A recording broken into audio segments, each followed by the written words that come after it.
motorista sa India inararo ng puting kotse sa daan. Nakaligtas pa kaya ang mga ito mula sa hit and run attack? Atin pong silipin ang kanilang mga kondisyon maya-maya. Magandang gabi. Ako po si Rikki Mathay. Ako si Rikki Alagao Flores. Ito ang mata ng Agila International. Para naman sa mga headlines ngayong araw ng Miyerkules. 40 barko ng China namataan sa ilang bahagi ng West Philippine Sea nitong Marso. Department of Foreign Affairs nakikipag-ugnayan sa China para makontak ang 3 Pilipino na inaresto sa Beijing. Chinese nationals na umanib sa Russian Army na aresto ng mga sundalo ng Ukraine. Pagguho ng bubong ng isang gusali sa Dominican Republic iniimbestigahan na. At ating silipin ang mga bumidang artificial intelligence technology sa National Association of Broadcasters Show 2025.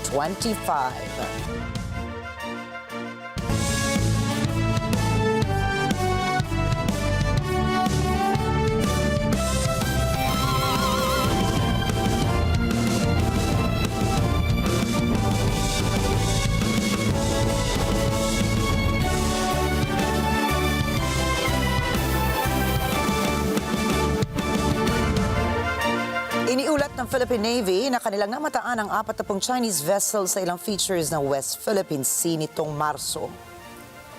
Kinumpirma rin ni Philippine Navy spokesperson Rear Admiral Roy Vincent Trinidad, 15 sa mga ito ay barkong pandigma ng China. Tinukoy pa ni Trinidad, 22 sa mga ito ay namataan sa Bajo de Masinloc, 6 sa Ayungin Shoal, 12 naman sa Escoda Shoal.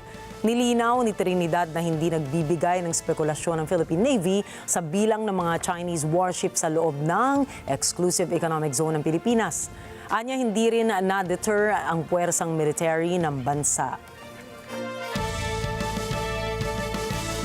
Dumating na sa Pilipinas ang newly acquired corvette galing South Korea ayon po yan sa Philippine Navy.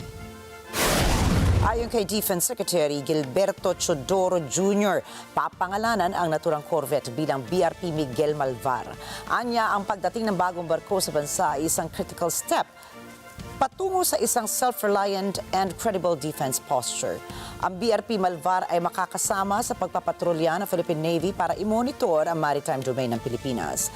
May sukat po ito na 118.4 meters long, 14.9 meter wide. Equipped din ito ng anti-ship missiles, isang vertical launching system at active electronically scanned array. Ang shipment ng bagong barko ay bahagi ng 28 billion peso contract na nilagdaan ng Department of National Defense and Hyundai Heavy Industries noong December 2021. Hiniling ng Department of Foreign Affairs sa China na payagan na makontak ng mga abogado mula sa Pilipinas ang 3 Pilipinong inaresto dahil umano sa espionage activities sa Beijing. Sinabi ni Foreign Affairs Undersecretary Eduardo de Vega, may nahanap na sila na tatayong abogado para sa 3 Pilipinong inaresto sa China. Iginit din ni de Vega na hindi mga espiya ang 3 Pilipinong hinuli ng Chinese security authorities. Tinutulan din ng National Security Council o NSC ang patuloy na akusasyon ng Beijing na ang mga ito ay mga espiya. Sinabi ng NSC, maaaring maituring na retaliation ito ng China matapos mahuli ang ilang mga Chinese spies sa Pilipinas. Binigyan din ni NSC spokesperson Jonathan Malaya na ang mga confessions ng mga Pilipino ay scripted. Ang mga pinangalanan kasi ng mga ahensya ng mga nahuling Pilipino, katulad na lamang ng Philippine Intelligence Agency o Philippine Spy Intelligence Services, ay non-existing government agency sa bansa. Inilahad naman ng Armed Forces of the Philippines na wala silang natatanggap na official report na may inaresto umanong mga Pilipino na espiya sa China. Bantay sarado ang Department of Agriculture sa potensyal na mga epekto ng pagsabog ng bulkang Kanlaon sa sektor ng agrikultura. Nagsagawa na ang Disaster Risk Reduction Management Section ng ahensya ng close monitoring sa mga kondisyon ng sektor ng pagsasaka maging sa fisheries sector. Ito ay para sa detection ng potential impacts ng pagsabog ng kanlaon. Kasama na susuriin ng ahensya ang mga waterways and irrigation systems para sa posibleng kontaminasyon. Samantala, nakapagtakda na ang ahensya na magsisilbing evacuation centers ng mga livestocks. Binigyang diin ng legal team ni dating Pangulong Rodrigo Duterte ang pangangailangan para sa mahigpit na pagkakakilanlan o identification ng mga biktimang aplikante sa kaso ng dating Pangulo. Sa isang 4 na pahinang dokumento na in-upload sa website ng International Criminal Court o ICC, sinabi ni Attorney Nicholas Kaufman na dapat igiit ng pre-trial chamber na national identity card at o isang passport na may updated picture ang iproduce ng mga biktima na applicant sa korte. Kung walaan niyang mga dokumento na gaya nito, iminungkahi ni Attorney Kaufman ang identification cards na tinatanggap ng Social Security System o SSS. Ang paglilimitaan niya sa mga identification documents ay nagpapahusay sa reliability ng proseso ng pagberipika ng pagkakakilanlan ng mga tao at nababawasan ang panganib ng pandaraya. Tinutulan din ni Attorney Kaufman ang mungkahi ng registry na tanggapin ang mga affidavit na nilagdaan ng 2 saksi bilang sapat na patunay ng pagkakakilanlan. Sa ICC, desisyon anya na Koni, hindi tinanggap ng Kamara ang gayong mga deklarasyon prima facie. Bukod dito, tinutulan din ng defense team ni Duterte ang proposal ng ICC registry na payagan na magkaroon ng individual lawyers ang ilang victim applicants habang ang Office of Public Counsel for Victims naman ang kakatawan sa iba. Madodoble anya ang submission sa korte at magiging mahirap at babagal ang court proceedings. Ito anya ay makaaapekto sa right to speedy judicial process ni dating Pangulong Duterte. Parehong nakikiisa sina Pangulong Ferdinand Marcos Jr. at Vice President Sara Duterte sa pagdiriwang ng ika-83 taon ng Araw ng Kagitingan. Personal na pinangunahan ni Pangulong Marcos sa Mount Samat National Shrine sa Pilar, Bataan ang paggunita sa mga veterano ng World War II dahil sa kanilang katapangan at pagiging makabayan. Wala nang hihigit pa sa sakripisyong ipinamalas ng mga bayaning ginugunita natin ngayon. Inialay nila ang sariling buhay para sa kapayapaan at kalayaan ng bayan. Dama ko po ang sakit at hirap na inyong tinamo sa kanilang maagang pamamaalam. Hindi lamang sila sa sundalo, hindi lang mga pulis ngayon, kundi pati na ang mga kafgu, mga bombero, mga inaasahan natin na magpapanatili sa kaayusan at kapayapaan ng ating bansa. Nagpasalamat din si Marcos sa pamanang ibinigay ng mga veterano at sinabing ito ay patuloy na nagbibigay inspirasyon sa bansa sa pagsisikap ng gobyerno na bumuo ng isang bansang karapat-dapat sa kanilang mga sakripisyo. Sa isang post sa Facebook ay nanawagan naman si Vice President Sara sa mga Pilipino na parangalan ng mga bayani ng World War II sa pamamagitan naman ng pagtataga ng isang bansa na hindi muling makararanas ng mga paghihirap ng nakaraan. Binigyan din ng bise ang kahalagahan ng nangyaring labanan sa Bataan dahil ginamit niya ng mga Pilipino ang pag-asa at determinasyon upang magpatuloy sa kabila ng matinding pagsubok. Ipinag-utos ni Pangulong Ferdinand Marcos Jr. na bilisan ang pagproseso ng mga benepisyo para sa mga pamilya ng mga sundalo at pulis na namatay sa labanan. Kasunod ito ng mga reklamo ng ilang benepisyaryo na masyadong mahaba at masalimuot nila ang proseso sa pagkuha ng kanilang mga benepisyo.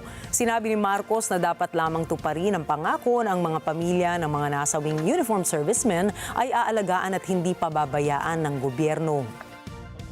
Kaya kayo, mga beneficiaries ng ating mga programa para sa mga pamilya ng mga nasawi sa habang sila ay nagsiservisyo sa bansa, ay ngayong araw na ito, masasabi ko, maibibigay na namin lahat ng inaantay ninyo na napakatagal. Tinitiyak po natin na lahat po ng mga lahat ng pamilya ng mga na nawalan ng mahal sa buhay ay mabigyan ng kanilang benepisyo sa pinakamadaling panahon at sisimulan po natin ngayong araw. Nagpaalala ang Department of Labor and Employment dole na entitled sa double pay ang mga empleyado ng private companies na papasok ngayong araw ng kagitingan. Alinsunod na ibinaba na labor advisory ng DOLE bilang regular holiday ang April 9. Ang mga empleyadong hindi papasok sa araw na ito ay dapat na makatanggap ng 100% ng kanilang sahod sa kondisyong pumasok ito o naka-leave of absence with pay sa araw bago ang regular holiday. Kapag nag-overtime naman o lagpas sa 8 oras, dapat bayaran ng empleyado ng karagdagang 30% ng kanyang hourly rate sa nasabing araw.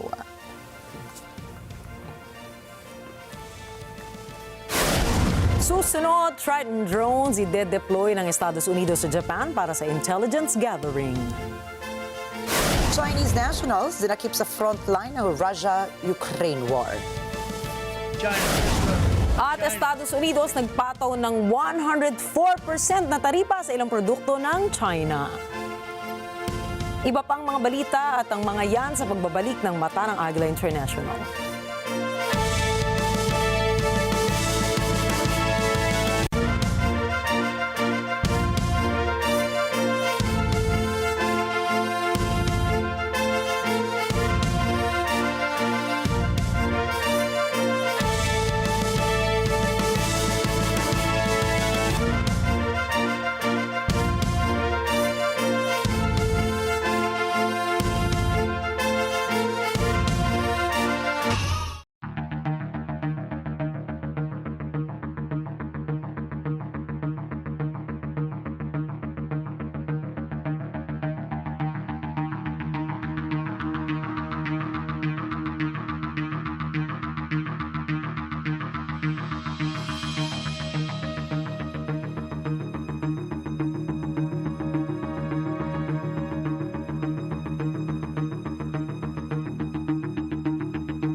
Feel it? Do you like it? Do you want it? So good. I love it. Okay, then buckle up, put the pedal to the metal, and let's ride.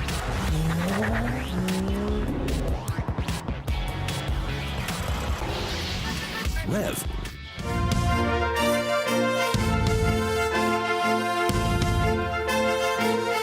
Sa Okinawa, Japan na malapit sa Taiwan, napiling i-deploy ng Estados Unidos ang MQ-4C Triton drones nito. Kinumpirma ni Japanese Defense Minister Gen Nakatani na darating sa US Kadena Air Base sa Okinawa ang ilang Triton drones para palakasin ang intelligence gathering, surveillance at reconnaissance activities sa paligid ng Japan. Ito rin anyang bahagi ng intelligence gathering capabilities ng kanilang alyansa. Ang MQ-4C drone ayon sa Northrop Grumman ay isang high-altitude at long-endurance aircraft na kayang-kayang mag-monitor sa himpapawid ng higit sa 24 oras. Kaya rin itong i-cover ang range na 7,400 nautical miles. Parehong walang formal at direktang pahayag ang Japan at Estados Unidos kung may kinalaman ba ang pagde-deploy ng Triton drones sa tumataas na tensyon sa rehiyon. Pero naniniwala ang ilang geopolitical experts na ginawa ito ng alyansa upang monitor ang mga aktibidad ng militar ng China malapit sa Taiwan at sa East China Sea. Samantala, nagpaplano na rin ang pamahalaan ng Japan na bumili ng mas maliliit na attack drones bilang bahagi ng pagsisikap nito na i-upgrade ang kanilang national defense. Sa nakalipas na taon, halos 30 beses na nag-deploy ang Japanese military ng jets para i-intercept ang mga pinaniniwalaang Chinese drones na napadpad sa kanilang maritime territory. Minsan na ring sinabi ni US President Donald Trump sa mga kaalyado nito sa Asia Pacific na palakasin ang kanilang militar laban sa China at para mapigilan ang North Korea. Nagbitiw na sa pwesto bilang leader ng oposisyon ng South Korea si Lee Jae-myung. Walang sinabing dahilan si Lee, subalit inaasahan na marami na tatakbo sa pagkapangulo si Lee sa darating na eleksyon sa South Korea sa June 3. Kaugnay po nito, inamin ni Lee na ikinalungkot niya ang resulta ng stock index ng kanilang bansa. Tinawag ng ilang trading experts na rattled at vulnerable ang stock markets ngayon na maraming bansa bunsod ng reciprocal tariffs ni US President Donald Trump. 출발할 때는 험했는데 그래도 퇴임하는 상황에서는 출발할 때보다는 상황이 좋은 것 같아요. 모두 여러분들의 덕분입니다. 이제 또 새로운 일을 시작하게 되겠죠. 그런데 당대표를 어쨌든 퇴임하는 이 장면이 저 주가 지수를 보니까 정말 가슴 아파요. 엄청나게 많은 사람들이 고통받고 있겠지요. 그렇다고 내일 모레 당장 좋아진다는 보장도 없습니다. 그래도 우리 위대한 국민들은 언제나 역경을 스스로의 힘으로 이겨내왔습니다.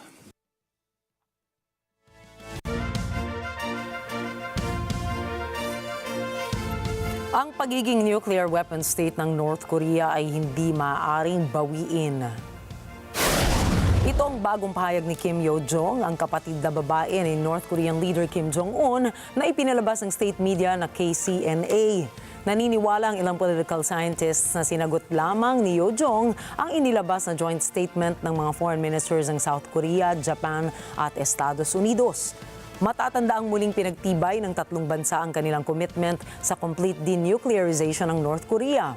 Pero depensa ni Yo-jong, ang mga plano ng North Korea na palakasin ang nuclear weapons nito ay nakasaad sa kanilang konstitusyon. Anumang pag-uusap niya ng mga nasa labas tungkol sa denuclearization ay pinakamasamang gawain at katumbasaan niya yun ng pagsikil ng soberanya ng North Korea. Ang pagiging nuclear weapon state niya ng Pyongyang ay resulta ng mga pagbabanta sa labas at hindi raw ito mababago kahit itanggi pa ng sinuman.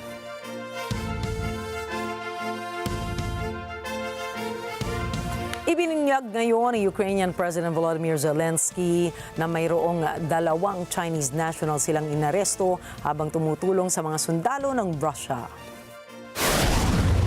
Ми взяли в полон китайських військових на території України.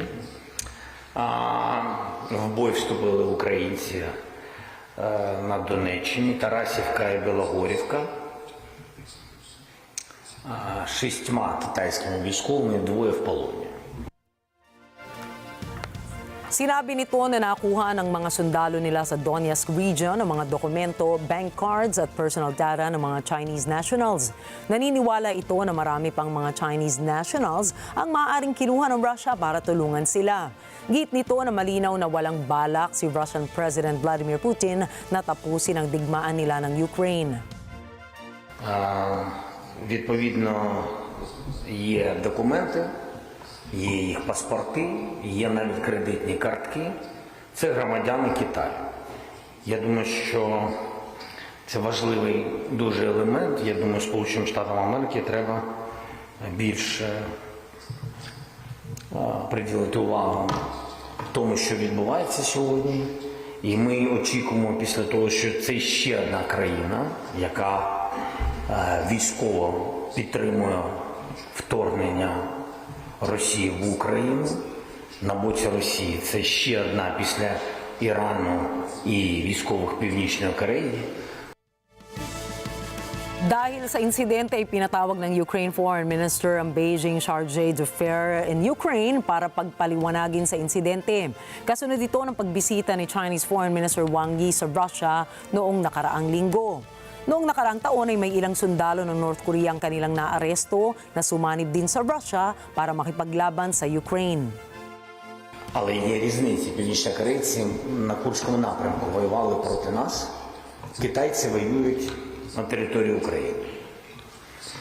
І я думаю, що це важливий момент, який нам треба обговорювати з партнерами. Думаю, терміново.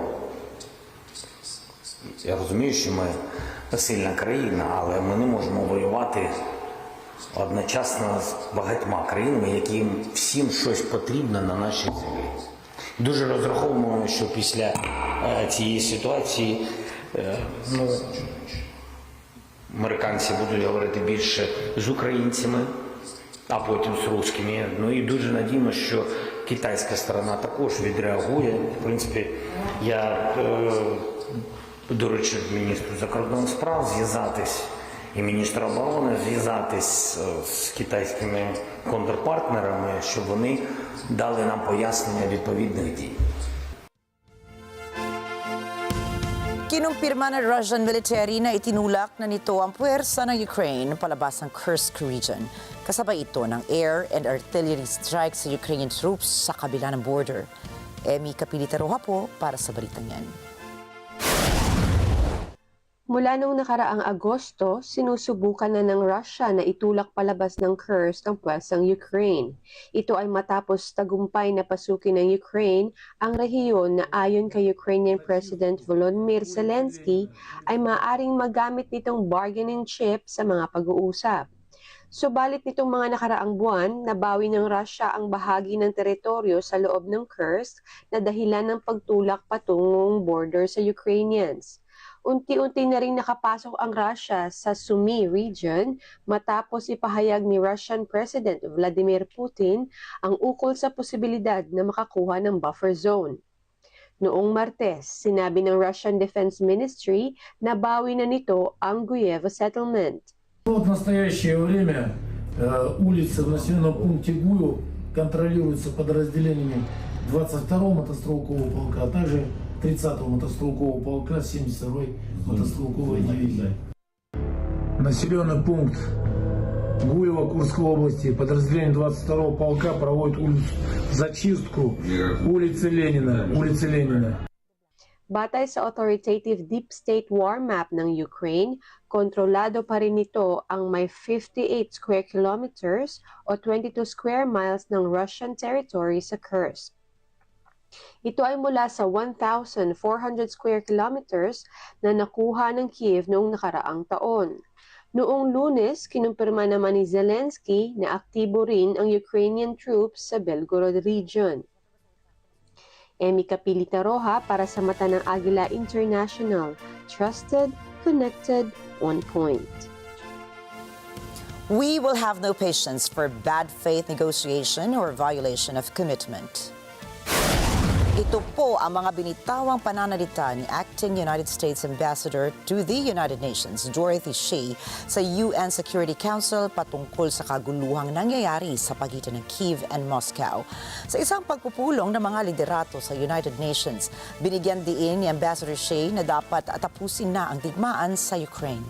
Ilang araw lamang ang makalipas ng atakihin ng Russia ang Kyiv ng Ukraine. Patay po ang 20 katao sa nasabing insidente, kaya nababahala ang marami na baka hindi matuloy ang planong ceasefire talks. Sinisi ni Russian UN Ambassador Vasily Nebenzia ang Ukraine dahil nagkaroon daw ng military meeting ang mga servicemen ng Kyiv and foreign trainers nito sa Kryvyi Rih. Wala rin daw pakialam ang Kyiv regime sa buhay ng mga Ukrainian na ginagamit umanong human shields para pagtakpan ang military activities nito. К сожалению, из-за непрофессиональных действий ПВО Украины, выпущенной на перехват украинской ракеты, послужила причиной гибели гражданского населения в прилегающей к ресторану зоне. Во всяком случае, именно на это указывают зафиксированные очевидцами характеристики поражающих элементов, наблюдавшиеся в момент гибели находившихся рядом с ресторанов людей. Сам факт проведения военного совещания в одном из городских объектов в районе плотной жилой застройки также свидетельствует о пренебрежении киевского режима жизнями мирных украинских граждан, используемых им, по сути, в качестве живого щита и прикрытия для военной деятельности. Ipinaalala naman ni Shea kay Nebenzia na baka makasira ang naturang Russian strike sa peace effort para sa Ukraine. Binigyan diin din ni Deputy UN Ambassador Kristina Harovshin ang Ukraine na Russia ang hadlang sa kapayapaan sa kanilang bansa. We urge the Russian Federation to bear in mind that strikes like those on Rikki and executions of prisoners of war have the potential to damage peace efforts and all dependent discussions. The April 4th missile strike further underscores the need for an end to this devastating war, and we will ultimately judge President Putin's commitment to a ceasefire by Russia's action. Russia continues to focus on elimination of Ukraine as a state and Ukrainians as a nation. It is now crystal clear that Russia is the major and only obstacle to peace.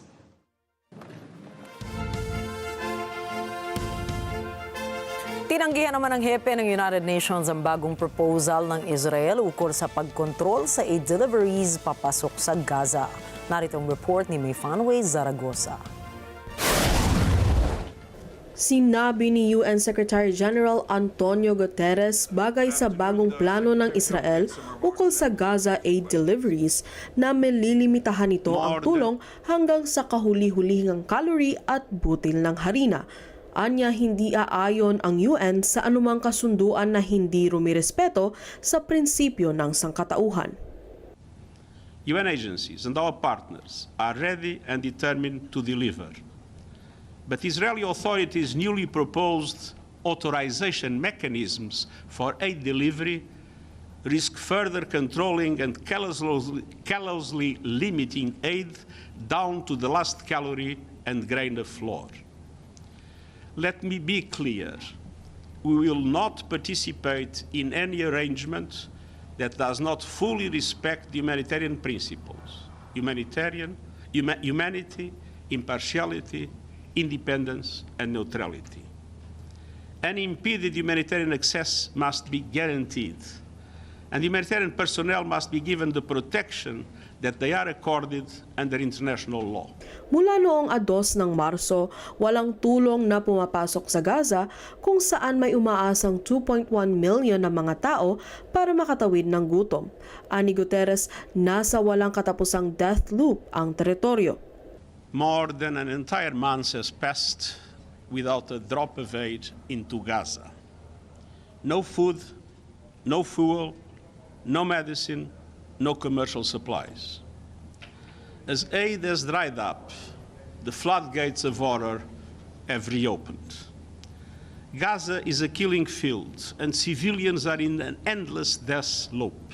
Naninindigan ng Israel na hindi nito papapasukin ang anumang tulong at supply sa Gaza hanggat hindi pinakakawalan ng Hamas ang natitira pang hostages.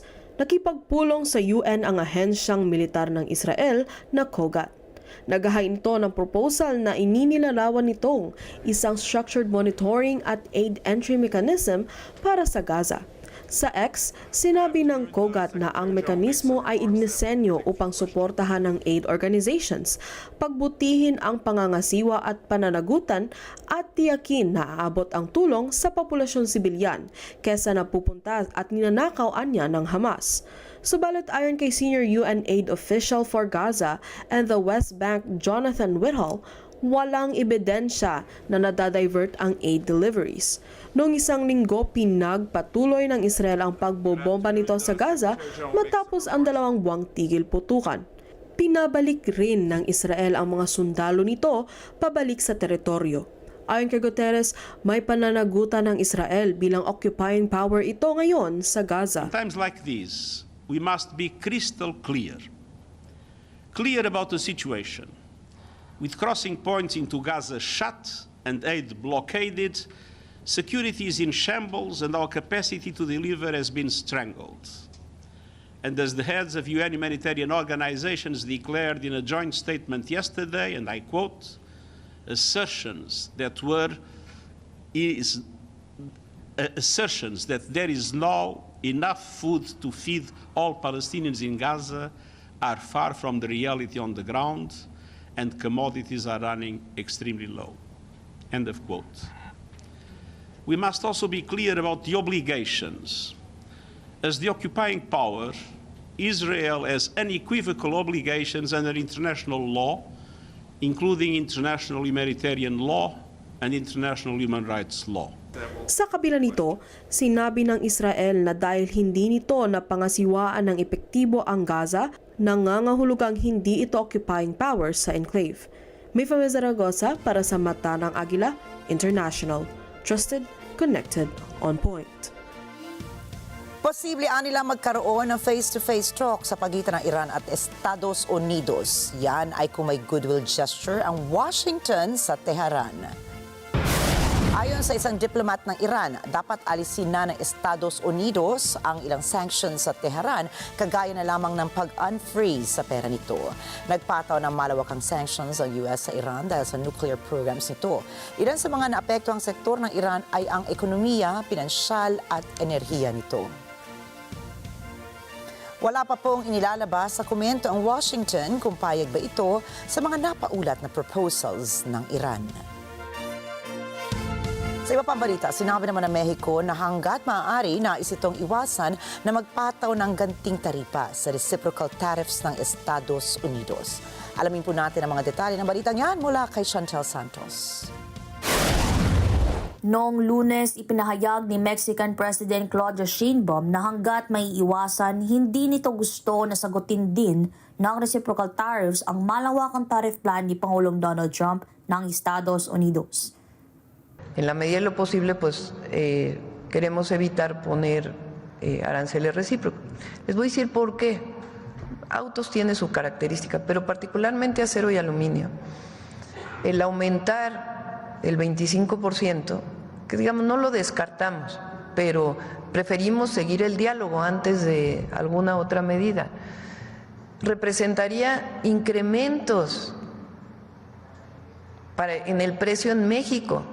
Entonces, por supuesto que queremos proteger a la industria mexicana, a las empresas mexicanas. 80% ng mga produktong ine-export ng Mexico ay sa US na pupunta. Hindi ito kasali sa inanunsyong 10% reciprocal tariffs ng US noong isang linggo. Subalit kailangan pa rin itong labanan ang singil ng US sa mga sasakyang aluminyo. Ayon kay Trump, kailangang magbayad ng malaki ng ibang mga gobyerno kung nais ng mga ito na tanggalin ang multa. Ani Sheinbaum, napakadaling magpataw ng tariff barriers na 25% sa bakal at aluminyo sa US. Ngunit nangangahulugan niya ito ng dagdag halaga sa Mexican consumers ng mga produktong ito. Porque sería muy fácil, pues le ponemos aranceles al acero y al aluminio. Pues sí, nada más que eso va a aumentar los precios aquí.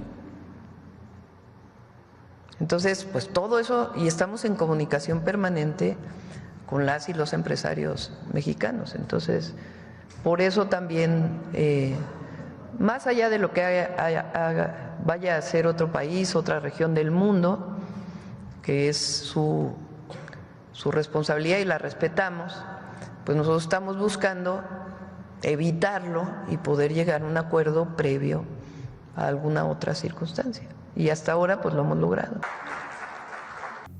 Dagdag ni Sheinbaum, patuloy ang negosasyon ng Mexico sa mga opisyal ng Estados Unidos. Chantel Santos para sa Mata na Agila International, trusted, connected, on point.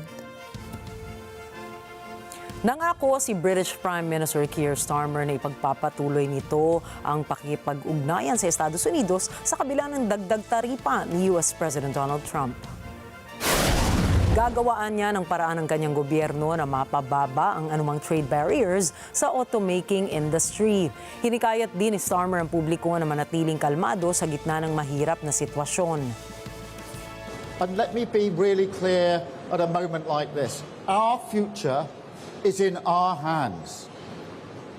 And so, of course, we will keep calm and fight for the best deal with the US. And we've been discussing that intensely over the last few days. But we are also going to work with our key partners to reduce barriers to trade across the globe, to accelerate trade deals with the rest of the world, and champion the cause of free and open trade right across the globe. So today, we're going to introduce much more flexibility into EV mandates. We're going to help car companies based in Britain reach the targets in a way that supports growth. We're going to cut down any fines, which I don't want or expect to see, by 20%, and any money that's raised will be invested directly back into support for the British car industry. Ayon sa isang analyst, makikita sa reaksyon ng mga mangangalakal sa tinatawag na trade war ang takot ng mga ito sa isang global recession. Narito pong report ni Angel Milano. Noong Lunes, ipaniliwanag ni analyst at Dean ng Paris School of International Affairs and Science, Po University, Arantxa Gonzalez Laya, na batay sa reaksyon ng stock market sa malawakang reciprocal tariffs ng Estados Unidos, kabado ang mga ito sa banta ng isang global recession. What markets are telling us is they are inputting higher risks of a global recession. This is what oil prices are telling us. And it may, in the short term, look like good news because obviously oil prices would have lower inflationary pressures on the U.S. market, but in reality they are pointing in the direction of a recession, and this would be terrible for the American economy and even worse for the global economy.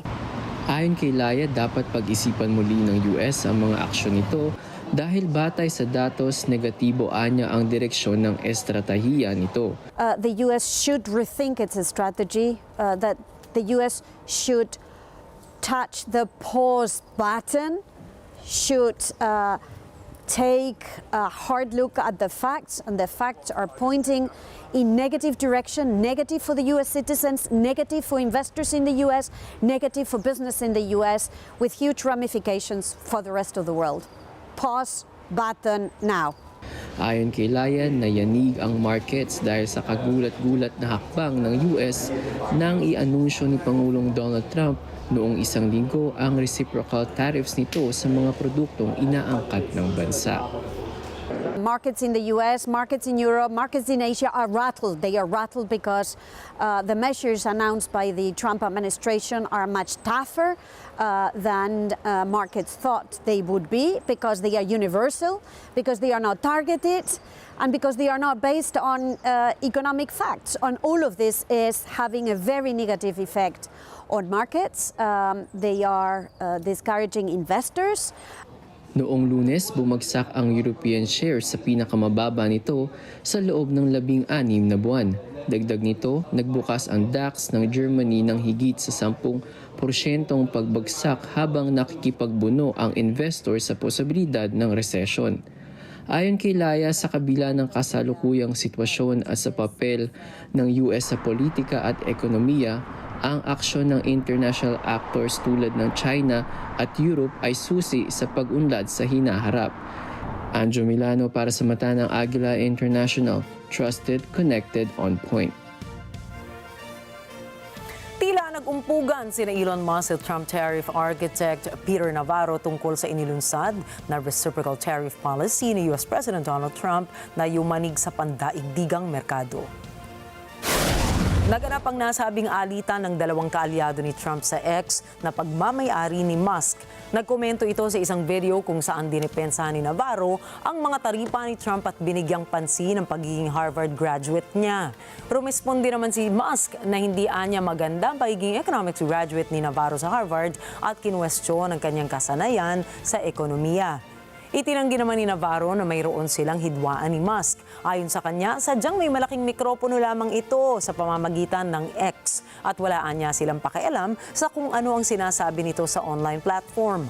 Labis na naapektuhan si Musk sa inanunsyong Liberation Day tariff ni Trump na nagresulta sa pagkawala ng halos $2.5 trillion sa US stock market na ikinawala naman ng tech billionaire ng mahigit $30 billion.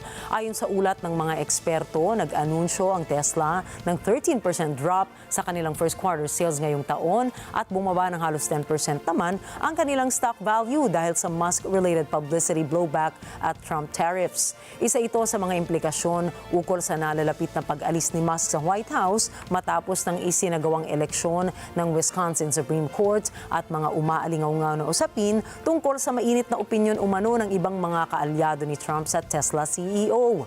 Si Musk na kasalukuyang gumaganap bilang head ng Department of Government Efficiency DOGE ay ang pinakaunang figurehead ng administrasyon ni Trump na aalis sa kanyang gabinete. Wala pang timetable ang kanyang pag-alis at kung sino ang papalit sa kanya sa ngayon. Just a quick follow-up. There's been some public sparring between Elon Musk and the president's trade advisor, Peter Navarro, on some of these tariffs. Musk actually referred to Navarro today as being, quote, dumber than a sack of bricks. Are you at all, or is the administration, the president, all concerned that this is maybe impacting the public's understanding of these tariffs? It might be messing with the message on it? No, look, these are obviously two individuals who have very different views on trade and on tariffs. Boys will be boys, and we will let their public sparring continue. And you guys should all be very grateful that we have the most transparent administration in history. And I think it also speaks to the president's willingness to hear from all sides, that he has people at the highest levels of this government in this White House who have very diverse opinions on very diverse issues, but the president takes all opinions in mind, and then he makes the best decision based on the best interests of the American public. Magpapataw ang Estados Unidos ng 104% na taripa sa ilang produktong manggagaling sa China. With China, as you know, against my statement, they put a 34% tariff on above what their ridiculous tariffs were already. And I said if that tariff isn't removed by tomorrow at 12 o'clock, we're putting a 50% tariff on above the tariffs that we put on. Inanunsyo ito ni US President Donald Trump sa kanyang Oval Office press conference kasama si Israeli Prime Minister Benjamin Netanyahu at inulit din niya ito sa kanyang talumpati sa harap ng National Republican Congressional Committee. Dagdag pa nito na walang balak si Trump na iatras ang polisiya hanggang sa hindi pa nagpapasa ng kasunduan ng China ukol sa kanilang pagpataw ng retaliatory tariffs sa Estados Unidos. Right now, China is paying a 104% tariff. Think of it, 104%. Now, it sounds ridiculous, but they charged us for many items 100%, 125%. Many countries have. They've ripped us off left and right. Until they make a deal with us, that's what it's going to be. I think they'll make a deal at some point. China will. They want to make a deal. They really do. They want to make a deal. They just don't know how to get it started. Because they're proud people.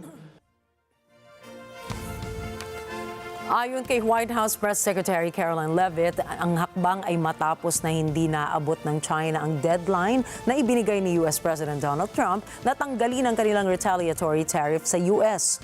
Dagdag pa nito na mayroong 70 mga bansa na ang nakikipagnegosasyon sa US ukol sa usapin ng taripa. Nilinaw nito na tanging si Trump lamang ang may desisyon kung tatanggalin o babawasan ang mga naunang ipinataw na taripa sa mga bansa. Magugunit ang maraming mga bansa na rin. Ang tila gumanti at nagpataw ng mataas na taripa sa mga produkto na galing sa ibang bansa. In total, since the Liberation Day announcement, nearly 70 countries have already reached out to the president to begin a negotiation. Countries are falling over themselves to reform their unfair trade practices and free open their markets to our country. The president's message has been simple and consistent from the beginning. To countries around the world, bring us your best offers, and he will listen. Deals will only be made if they benefit American workers and address our nation's crippling trade deficits. The reciprocal tariffs, which will continue to go in effect as these deals are negotiated and ongoing, will generate trillions of dollars in revenue to the United States. And this is twofold. The president wants to onshore jobs here to the United States of America. He wants to boost our manufacturing industry. He also wants to tackle these crippling deficits with almost every single country around the world. All options are on the table for each country, but again, these are going to be tailor-made deals. They are not going to be off-the-rack deals, as the president has called it. Susunod, pagguho ng bubong ng isang gusali sa Dominican Republic, iniimbestigahan na. Former UK Prime Minister, nakatanggap ng isang welcoming kiss. Alamin kung galing kanino. At magnobyo sa Arkansas nakaiwas sa pagtama ng kidlat. Detalye ng mga balitang yan sa pagbabalik ng Mata ng Agila International.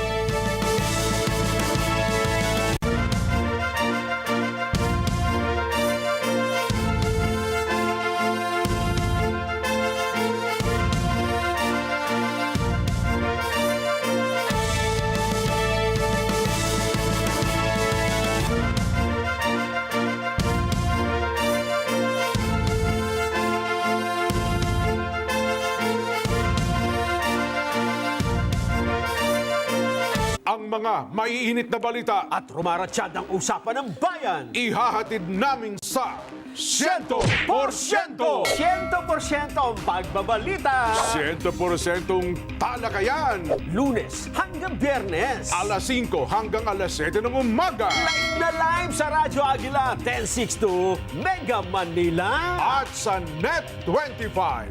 100%! Sa Net 25, let's get together. Sa Net 25. Join us at the International Tax and Investment Conference Fast Forward 2025, where industry leaders and experts will explore the future of ESG investing in the Philippines.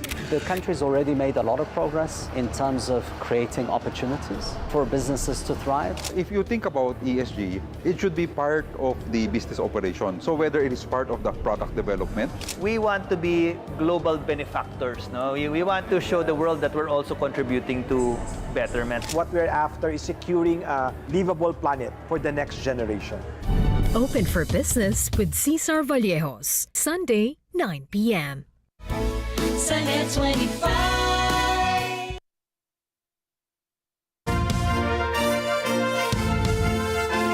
Nasawi ang 113 katao, kabilang na po dyan ang 2 Major League Baseball players, habang 223 ang sugatan sa pagbuho ng bubong ng isang establishmento sa Santo Domingo, Dominican Republic. Ayon sa mga nakasaksi, nagsimula ang insidente ng pagguho nang marinig ang isang malakas na kalabog bago bumagsak ang bubong, dahilan upang madaganan ang mga tao sa ilalim nito. Kaagad na sinugod ang mga biktima sa mga kalapit na ospital kung saan patuloy ang kanilang pagpapagaling. Kabilang sa mga nasawi ang 2 Major League Baseball players na sina Octavio Dotel at Tony Blanco. Nasagip si Dotel sa pagguho, subalit pumanaw habang papunta ito ng ospital. Kinumpirma naman ng MLB Commissioner at ng Dominican Republic Sports Ministry ang pagpanaw ni Tony Blanco. Nagsasagawa na ng masusing investigasyon ng mga otoridad upang matukoy ang sanhi ng pagbagsak ng bubong. Ayon sa inisyal na ulat, posibleng dulot ito ng kahinaan ng structure ng gusali at bigat mula sa mga tao sa loob. Binigyan diin sa insidente ang kahalagahan ng pagsunod sa pamantayan ng kaligtasan at regular na inspeksyon sa mga gusali upang maiwasan ang mga ganitong uri ng trahedya. Patay ang mahigit 50 hippopotamus sa Eastern Congo sa Africa dahil sa anthrax poisoning. Makikita sa mga litratong ibinahagi ng Virunga National Park ang mga patay na hippo na lumulutang sa ilog at nakahilata na lamang sa mga baybayin nito. Ayon sa kanila, maliban sa mga hippos ay may natagpuan pang patay na buffalo. Ang anthrax ay nagmumula sa Bacillus bacteria na karaniwang nakikita sa lupa at maaaring makuha sa pamamagitan ng pag-inhale ng kumakalat nitong spores. Ilang beses na ring nangyari ang mga ganitong insidente ng anthrax poisoning na kumikitil sa buhay ng mga hayop na naninirahan sa Virunga at ilang mga bahagi ng Africa. Ang mga residente naman ay pinapayuhan na huwag munang lumapit sa wildlife at pakuluan ang tubig bago ito inumin. Ang Virunga National Park ay tirahan ng mahigit 1,000 hippos na inaalagaan upang maiangat ang species mula sa endangerment.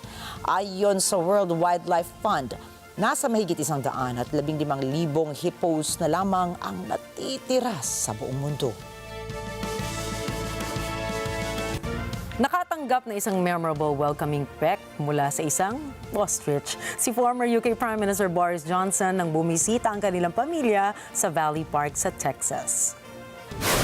Ayon sa video na pinost ni Mrs. Carrie Johnson sa Instagram, dahan-dahang naglakad ang hayop papunta sa kanilang kotse at biglang inilusot nito ang kanyang ulo sa driver's side window para mabilis na tukain ang kamay ni Johnson. Sa caption ng post ni Carrie, mababasa ang mga linyang, "Too funny not to share."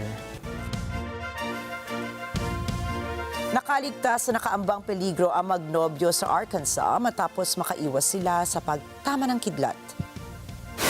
Mula sa nakalap na video, mabilis na pumasok ang dalawa sa loob ng kanilang sasakyan nang tumama ang kidlat sa nakaparadang sasakyan na nasa harapan naman nila.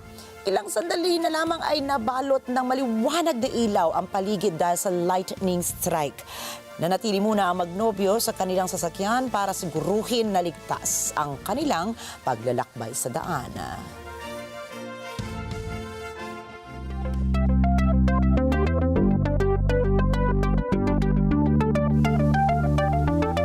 Silipin naman po natin ang National Association of Broadcasters show ngayong taon na nag-ingay na naman sa Las Vegas, Nevada. Alamin po natin mula kay Net25 correspondent Anna Cui kung ano-ano mga produkto ang nagpasiklab at kung ano ang tila naman naging superstar ng nasabing event. Artificial intelligence is once again dominating the conversations here at NAB. While it's true that the advances and progression in this technology may only be best suited for the big players in the media and entertainment industry, there is something for everyone. AI has a broad spectrum of applications across the media industry. We talked to experts and attendees here at the National Association of Broadcasters, or NAB, on how they've used it and how it's impacted them. I mean, from our point of view, one thing about our AI, it's designed to assist you. It's not designed to kind of replace somebody. It's just designed to assist. So some of those jobs that are quite laborious, actually, you can do them a lot quicker. For example, like using the photo, I just had a photo shoot Thursday.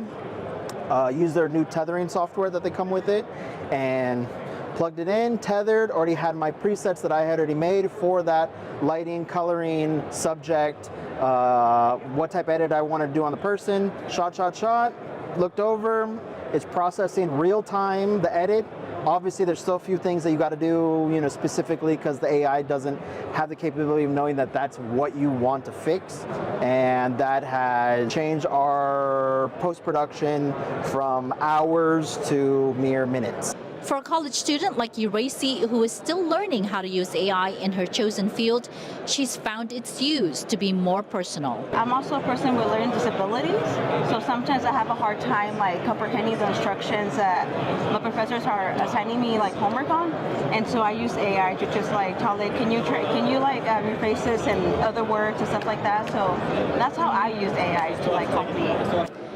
And finally, for a business owner like Jessica, AI has helped with her creative process. I can say for me, I've kind of played around with it, and I feel like it really just helps with the creative process, especially on the Gen AI side. So you're able to do a lot more of just imagining, having to go and, find, stock art and different things to, kind of put it together, really nice storyboard. Since the last time attendees gathered at NAB, it seems the surge of AI innovation as well as its use has taken a boost. But just like with everything else, there's always room for improvement. Well, I think that would really realistically be it. Just learn my style, and if it was able to learn that, it would make my life a little bit easier. I would love to see automated branding guides, and I know that is a thing, but to me it hasn't been perfected yet. I've been trying a lot of different applications in that space, but to be able to really build, personal branding or a company's branding through AI, I think would be phenomenal. Technology, including AI, can only be as good as those who imagine what's next and make it possible. That's just one of the reasons why these industry attendees keep coming back to NAB. I love to chase the digital innovation stories and see what's coming up and what's new, and so the NAB does that for me. Just seeing the new stuff that comes out, that's really the biggest thing with these events, is coming out to continue with your past relationships with the dealers and with the vendors, knowing, hey, if I ever have a problem, I can reach out to a specific person, or hey, I can recommend something, maybe by next year they'll come out with it. AI will undoubtedly remain a major talking point in the media and entertainment industry. Some say it's living up to its promises of complementing their workflow instead of replacing them, freeing up time to be more productive, as well as elevating their creativity and imagination. Anna Cui from the Las Vegas Convention Center for Mata ng Agila International, trusted, connected, on point.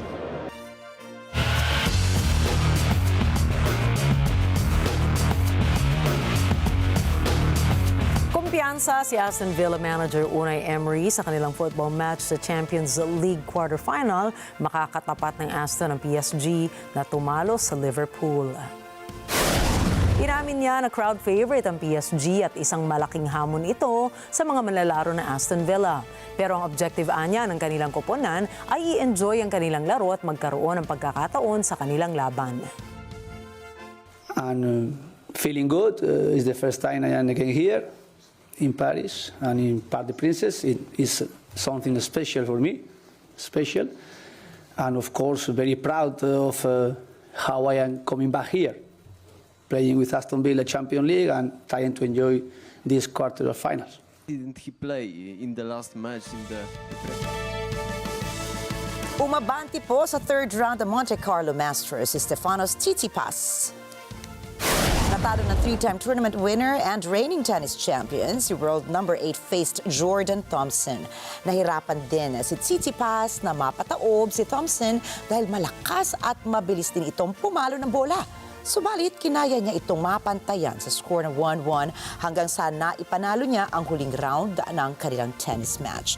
Sa last 16 ay makakaharap ni Tsitsipas kung sino ang mananalo kina Pedro Martinez o Nuno Borges.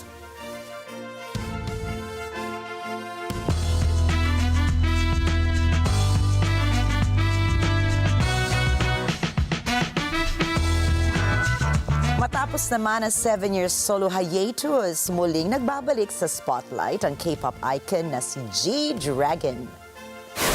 Matapos niya ilabas ang kanyang hit single na Power, ay sunod din niyang nilabas ang kanyang ikatlong full-length album na Ibermensch noong February 25. Ito po ang una niyang solo album sa loob ng mahigit isang dekada Kabilang sa mga tampok na kanta sa album ang Too Bad at Drama na tumanggap naman ng positive reviews mula sa mga listeners. Si G-Dragon o Kwon Ji-young ay isang 36-year-old at member ng sikat na boy band na Big Bang. Ay isa na ngayong multi-hyphenate figure na may malaking influence hindi lamang sa musika, kundi pati na rin sa fashion and culture. Bilang bahagi ng Asian Leg Tour, inaabangan ang kanyang pagbabalik sa Pilipinas sa darating na May 17. Walang iba kundi sa Philippine Arena sa Bulacan. Matatandaan ang unang pagbisita niya sa bansa ay noong taong 2017. Tampok sa setlist ang mga paborito ng fans kagaya ng Crooked at bagong kanta nito katulad ng Home Sweet Home. Patunay ng patuloy na kasikatan ni G-Dragon bilang isang world-class performer. At narito po kami para maghatid ng balita saan mang dako ng mundo. Magandang gabi po, ako po muli si Rikki Mathay. Ako si Rikki Alagao Flores. Ito po ang Mata ng Agila International. Para po sa iba pang mga balitang nangyari rin sa iba't ibang panig ng mundo, punta tayo kay Alma Angeles para sa Mata ng Agila World News. Take it away, Alma.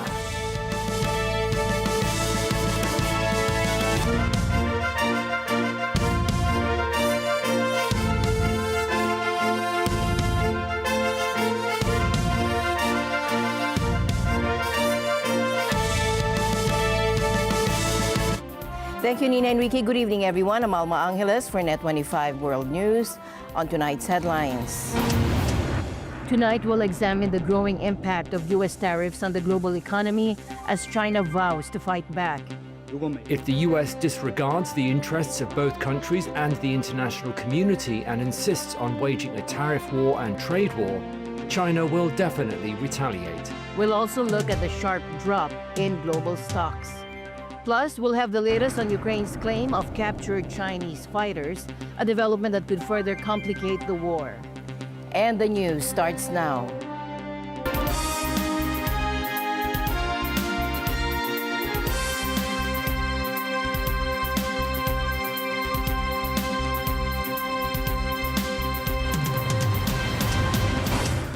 President Trump is doubling down on tariffs, vowing to hit China with a 104% levy and signaling new tariffs on pharmaceuticals. The move is sending markets into a tailspin. Take a look. Right now, China's paying a 104% tariff. Think of it, 104%. Now, it sounds ridiculous, but they charged us for many items 100%, 125%. Many countries have. They've ripped us off left and right. Stocks plunged again on Wednesday morning after Washington confirmed it would hit China with tariffs totaling 104%. That's a response to Beijing putting its own retaliatory tariffs on US goods. White House Press Secretary Caroline Leavitt confirmed that Donald Trump was going to escalate. It was a mistake for China to retaliate. The president, when America is punched, he punches back harder. That's why there will be 104% tariffs going into effect. Japan's Nikkei index tumbled 3% from the open following the news. Hong Kong's Hang Seng index then opened with similar losses. Oil prices also tumbled, falling nearly 4% in Asian trade amid mounting fears of a global recession. That all followed another day of tumult on Wall Street. US stocks initially soared Tuesday on hopes that trade deals were in the offing. Then they plunged back into the red following the China news. The benchmark S&P 500 index fell over 1.5%. It has now seen over $5.8 trillion in losses, marking the worst four-day decline since the index was created in the 1950s. Now the US says talks are scheduled with Japan and South Korea, but officials say they will not prioritize negotiations with China. Beijing in turn has vowed to fight to the end, saying it will not give in to what it calls US blackmail. Speaking late on Tuesday, Trump himself turned up the temperature again, dashing hopes that drug makers would keep their current exemption. We're going to tariff our pharmaceuticals, and once we do that, they're going to come rushing back into our country because we're the big market. The advantage we have over everybody is that we're the big market. So we're going to be announcing very shortly a major tariff on pharmaceuticals. Now markets wait to see what US trading partners do next, as his reciprocal tariffs on countries around the world kick in. The EU is widely expected to announce retaliatory levies on American goods ranging from soybeans to sausages. Meanwhile, China hit back at U.S. President Donald Trump, singling out the world's second-largest economy for tariffs of more than 100% by raising additional duties on American products to 84% today, deepening the trade war between the two superpowers. Beijing also imposed restrictions on 18 U.S. companies, mostly in defense-related industries, adding to the 60 or so American firms punished over Trump's tariffs. This move comes after Trump made good on his threat to impose an additional 50% tariff on China unless it withdrew its retaliatory levies on the U.S., taking total new U.S. duties on Chinese goods this year to be 104%. Beijing announced in response it would also raise its levies on U.S. goods by 50%, adding to the 34% increase previously announced and due to be implemented on Thursday.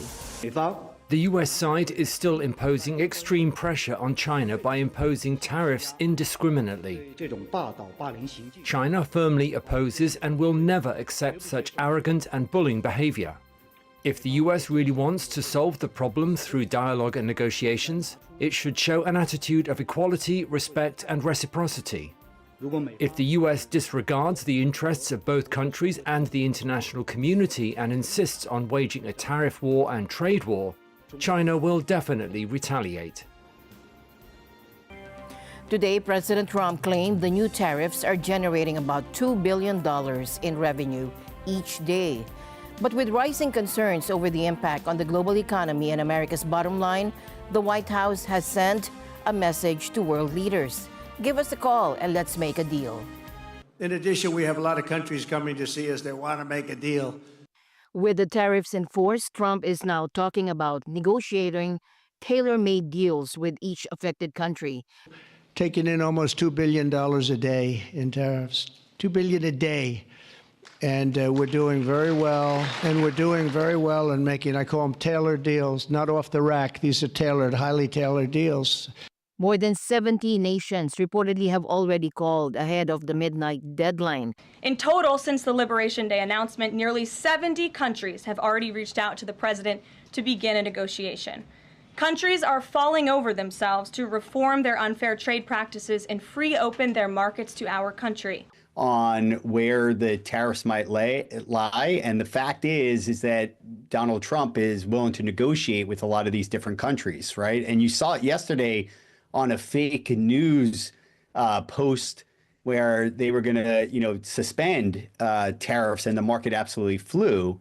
But the biggest problem with a lot of the sell-off that we've seen over the last 2 weeks is that there's been no clarity. When asked what under conditions President Trump will talk to President Xi, it was a mistake for China to retaliate. The president, when America is punched, he punches back harder. That's why there will be 104% tariffs going into effect on China tonight at midnight. But the president believes that Xi and China want to make a deal. They just don't know how to get that started. And the president also wanted me to tell all of you that if China reaches out to make a deal, he'll be incredibly gracious, but he's going to do what's best for the American people. Going after our friends, the Canadians, the European Union, that concerns me a little bit. I think we'll obviously get concessions from our friends.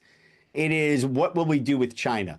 And I think that, to me, is going to be the whatever analogy you want to use, but that is the card of how that kind of unravels. And you've seen it over the last couple of days, right? They came back and they're going to not budge. And that's what concerns me. Meanwhile, Beijing isn't staying silent. A top Chinese spokesman warned China will fight to the end. Experts say such tough talk is aimed at keeping the global trading system intact and getting Trump to reconsider his tariff strategy, not just with China, but globally. They warn that if this trade war continues or escalates, consumers will face higher prices, slower growth, and fewer choices at stores. And so tariffs are a very blunt instrument to use to get the outcome that you want. And I think the thing that the consumers are going to recognize very quickly is that prices will increase first, and those jobs may come along much, much later. The Philippines' economic growth is at risk of missing its target. A warning sign for the Philippine economy, Japan-based Nomura Global Markets Research predicts U.S. tariffs will have a significant non-linear impact, potentially slowing growth below the government's 6 to 8% target for this year. Nomura now forecasts a 5.9% growth for the Philippines, down from their earlier 6% projection. They also revised the 2024 growth upwards slightly to 5.7%, still short of the government's goal. Now, this isn't just a Philippine problem. Nomura is also lowering growth forecasts for most Asian economies, with Thailand, Singapore, and Korea facing the biggest downward revisions. Following President Trump's surprise tariff announcement, which sent markets reeling, some nations are emerging as potential winners. But the looming threat of a recession casts a shadow over those gains. If you look at that, just days after President Donald Trump announced sweeping tariffs which shocked global markets, some of the US's allies, like the European Union and Japan, were among those hardest hit, with 20% tariffs or more. But which countries were emerging as potential winners in Trump's trade war?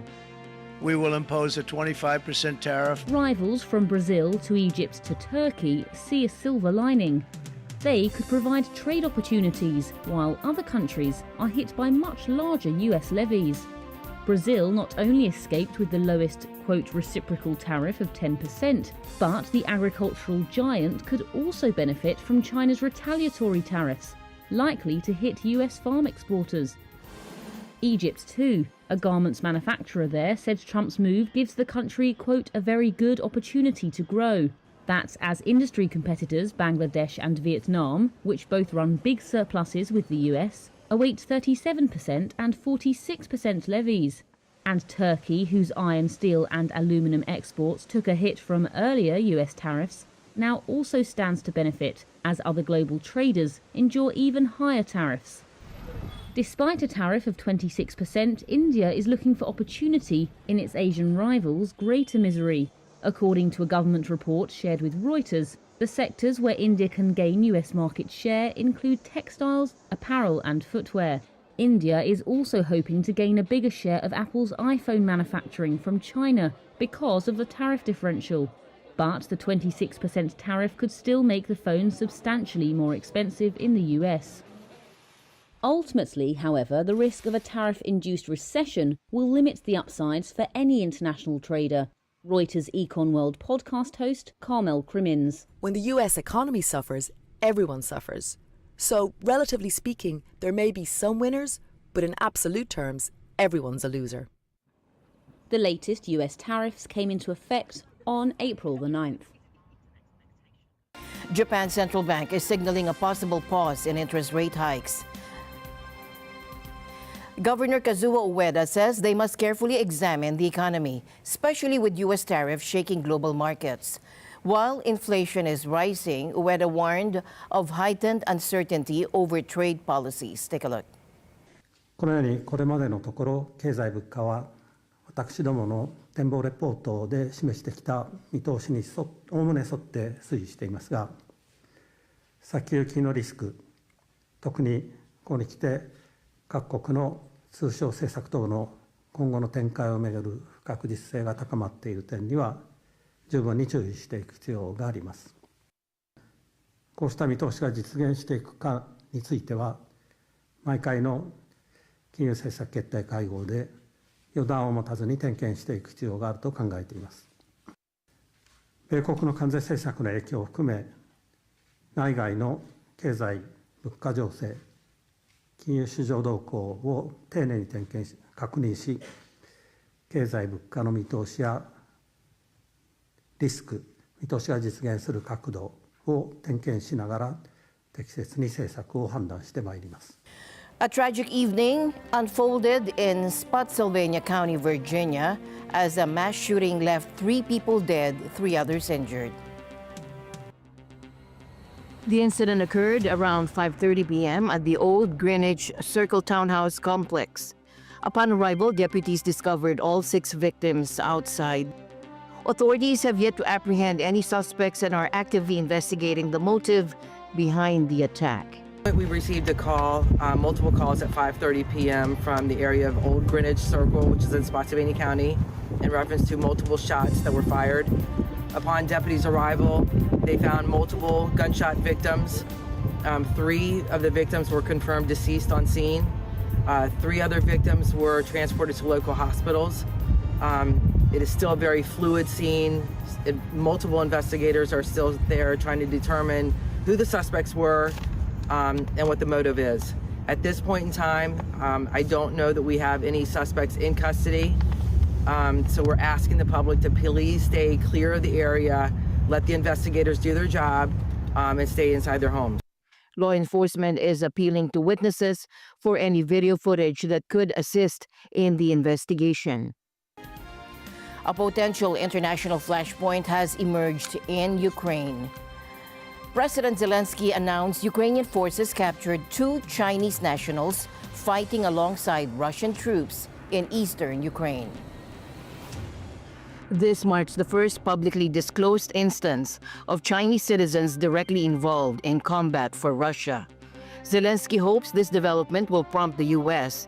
to adopt a more stringent stance against Russia, particularly amid ongoing bilateral talks between Washington and Moscow that have drawn sharp criticism from Kiev. We captured Chinese soldiers on Ukrainian territory. Ukrainians entered the battle in Donetsk region, in Tarasivka and Belohorovka. With 6 Chinese soldiers, 2 were captured.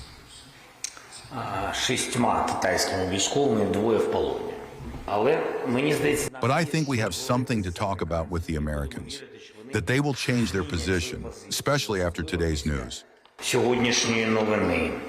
The U.S. State Department, through spokesperson Tammy Bruce, expressed deep concern, stating that China's supply of dual-use items to Russia makes it a major enabler of the war effort, contributing to global instability. Russia has yet to officially comment on the captured Chinese nationals or allegations of using North Korean troops in the Kursk region. Accordingly, there are documents, there are their passports, there are even credit cards. These are citizens of China. I think this is a very important element I think the United States of America needs to pay more attention to what is happening today. And we expect after this that this is another country that militarily supports the Russian invasion of Ukraine. On the Russian side, this is another one after Iran and the North Korean soldiers.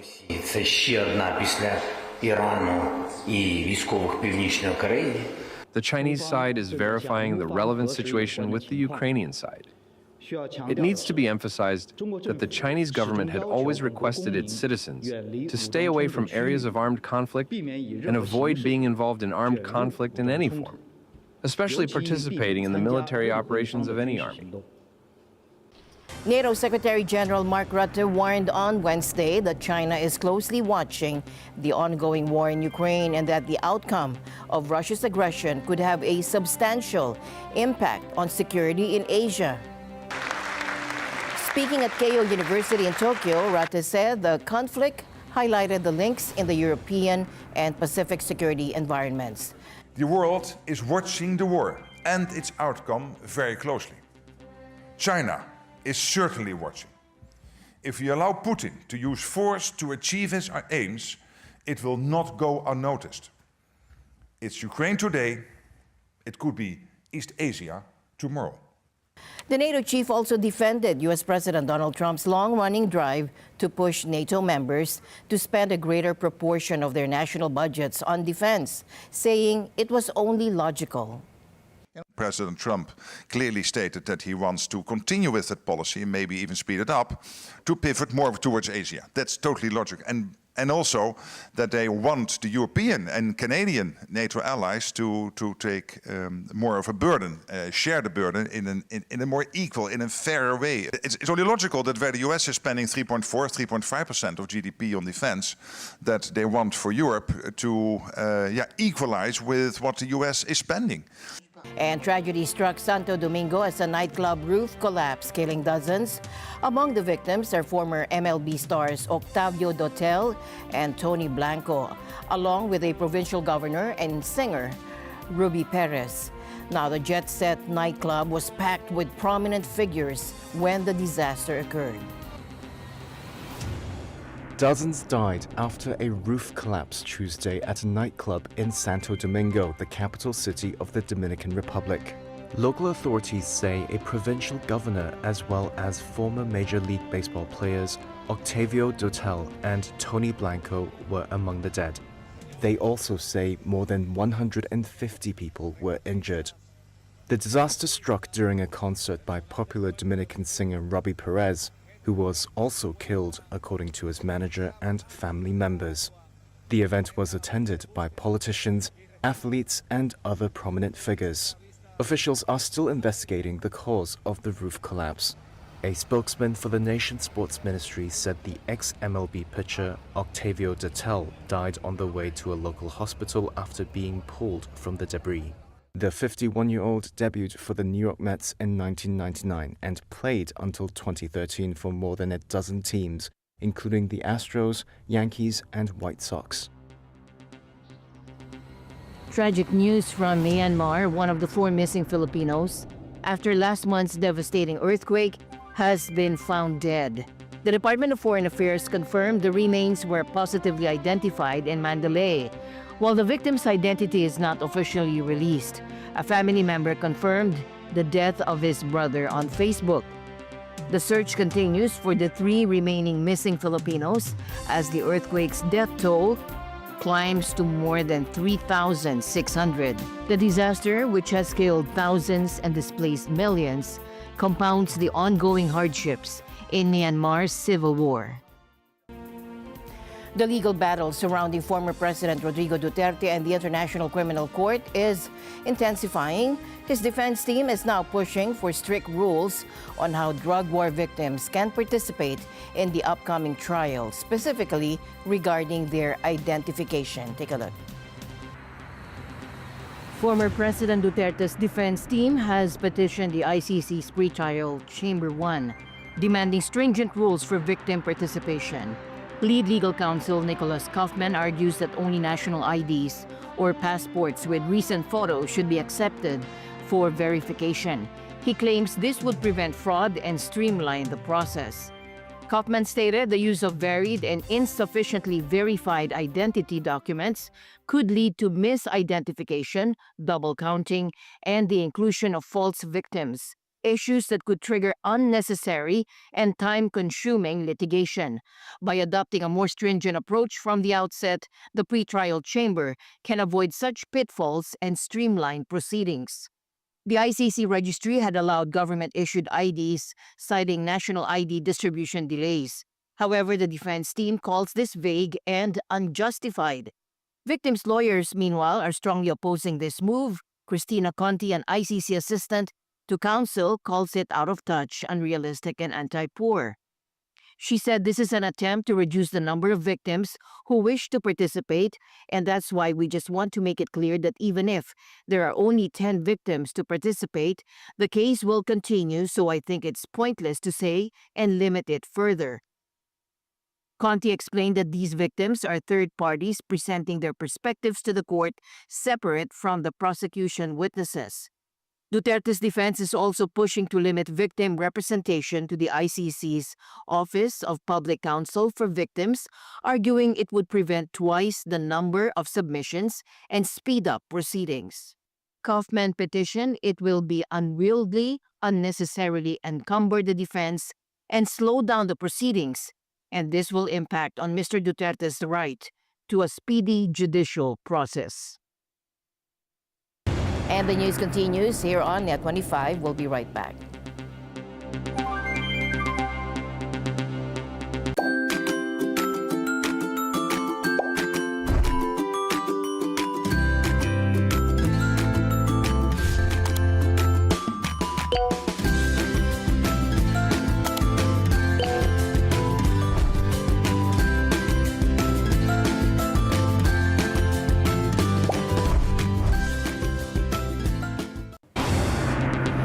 United Nations Secretary General Antonio Guterres has rejected a new Israeli proposal to control aid deliveries in Gaza. The UN chief says the plan risks further controlling and callously limiting aid down to the last calorie and grain of flour. Mathay likeness for more. It's been more than a month since any aid has been delivered to the Palestinian enclave of more than 2 million people. No food, no medicine. No fuel, no commercial supplies have been brought into this war zone. Since the collapse of a 2-month truce last month, Israel has cut off all help until Hamas releases the remaining hostages. UN Chief Antonio Guterres says the situation is unbearable. As aid has dried up, the floodgates of horror have reopened. Gaza is a killing field, and civilians are in an endless death loop. Israel says it will allow aid shipments to resume, but it says those shipments must be under Israeli control to prevent Hamas from seizing humanitarian supplies. Guterres says that condition is unacceptable to UN relief agencies. Let me be clear. We will not participate in any arrangement that does not fully respect the humanitarian principles. Humanity, impartiality, independence, and neutrality. Unimpeded humanitarian access must be guaranteed, and humanitarian personnel must be given the protection that they are accorded under international law. Jonathan Whittle is a senior UN aid official for Gaza and the West Bank. Whittle disputes Israel's claims that aid is being diverted. He says there's no evidence relief supplies are ending up in Hamas's hands. As the UN, we have, and the humanitarian system, we have extremely complex and rigorous monitoring to make sure that aid is not being diverted. And that's in place throughout our operations. So for the humanitarian community in Gaza, I can confidently say that we have no evidence of aid being diverted. But still, much needed food and medicine sits at border crossings, unable to be transported into Gaza to the people who need it. It's a struggle for Gazans to find food. You see here, crowds pushing and shoving at the territory's few bakeries still operating. Desperate people hoping to get bread. At soup kitchens, fights break out as people rush to get a plate of food. For those who have been injured in ongoing Israeli airstrikes, health care is almost non-existent. The few hospitals still operating are running out of medicine and other supplies. At the same time, they're trying to treat a growing number of casualties. As the death toll continues to rise, it's more than 50,000 according to Palestinian officials. There are growing calls to renew the ceasefire. But for now, a truce seems as far off as ever. Thomas I. Likeness, Net 25 World News. The U.S. says it will take back the Panama Canal from Chinese influence. Defense Secretary Pete Hegseth promised to deepen security cooperation with Panama, warning against Chinese espionage through commercial ties. Take a look. Together, we will take back the Panama Canal from China's influence. Together, with Panama in the lead, we will keep the canal secure and available for all nations. Now let's head over to Las Vegas, Nevada, where our Net25 team joins other media people to check out this year's latest in broadcast technology. Our Las Vegas Bureau Chief, Anna Cui, speaks to attendees and representatives to find out which products are most sought after. Anna. Artificial intelligence is once again dominating the conversations here at NAB. While it's true that the advances and progression in this technology may only be best suited for the big players in the media and entertainment industry, there is something for everyone. AI has a broad spectrum of applications across the media industry. We talked to experts and attendees here at the National Association of Broadcasters, or NAB, on how they've used it and how it's impacted them. I mean, from our point of view, one thing about our AI, it's designed to assist you. It's not designed to kind of replace somebody. It's just designed to assist. So some of those jobs that are quite laborious, actually, you can do them a lot quicker. For example, like using the photo, I just had a photo shoot Thursday. Used their new tethering software that they come with it, and plugged it in, tethered, already had my presets that I had already made for that lighting, coloring, subject, what type of edit I want to do on the person, shot, looked over, it's processing real time, the edit. Obviously, there's still a few things that you got to do, specifically because the AI doesn't have the capability of knowing that that's what you want to fix. And that has changed our post-production from hours to mere minutes. For a college student like Uracy, who is still learning how to use AI in her chosen field, she's found its use to be more personal. I'm also a person with learning disabilities, so sometimes I have a hard time comprehending the instructions that the professors are assigning me homework on, and so I use AI to just tell it, can you rephrase this and other words and stuff like that. So that's how I use AI to help me. And finally, for a business owner like Jessica, AI has helped with her creative process. I can say for me, I've kind of played around with it, and I feel like it really just helps with the creative process, especially on the Gen AI side. So you're able to do a lot more of just imagining, having to go and, find, stock art and different things to, kind of put it together, really nice storyboard. Since the last time attendees gathered at NAB, it seems the surge of AI innovation as well as its use has taken a boost. But just like with everything else, there's always room for improvement. Well, I think that would really realistically be it. Just learn my style, and if it was able to learn that, it would make my life a little bit easier. I would love to see automated branding guides, and I know that is a thing, but to me it hasn't been perfected yet. I've been trying a lot of different applications in that space, but to be able to really build, personal branding or a company's branding through AI, I think would be phenomenal. Technology, including AI, can only be as good as those who imagine what's next and make it possible. That's just one of the reasons why these industry attendees keep coming back to NAB.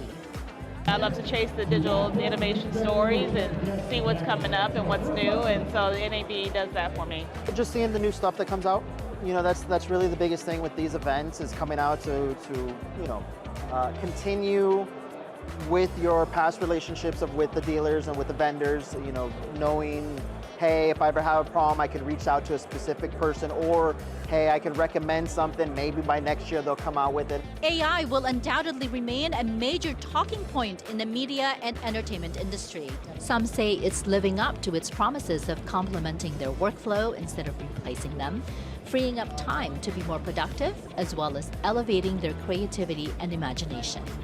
Anna Kui from the Las Vegas Convention Center for Net25 World News.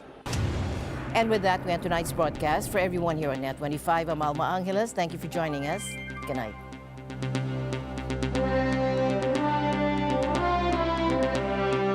This program